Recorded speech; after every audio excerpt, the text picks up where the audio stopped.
All right, we're gonna do what's called the water wheel. So you just imagine you're standing in water up to your waist, and you're just bringing the hands up like a water wheel and pouring the water down the front line of your body. And we're gonna talk about the cicada and the fox. So there's a cicada, and it's up in a tree, and the cicada is singing a sweet song, and the fox comes along, and the fox is hungry for cicada. And so the fox says to the cicada, says, "Oh, cicada, that is a beautiful song you're singing. Why don't you come on down here and sing the song to me down here?" And the cicada knows what the fox is up to. And so the cicada tears off a little bit of a leaf, or maybe a palm frond, as it were, and drops this little bit of leaf down from the tree.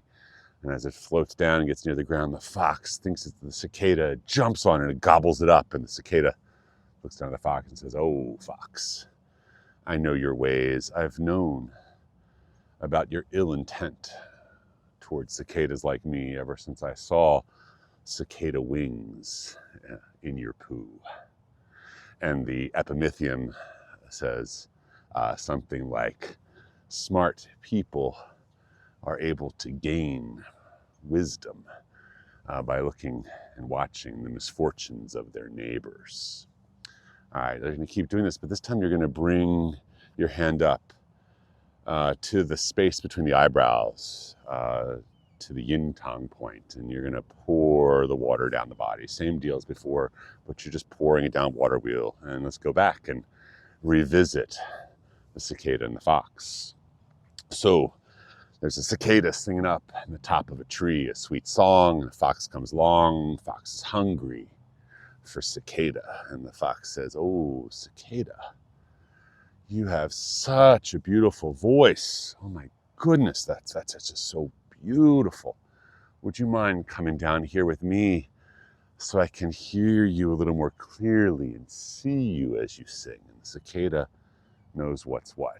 And so the cicada tears off a little bit of a leaf and lets it float down.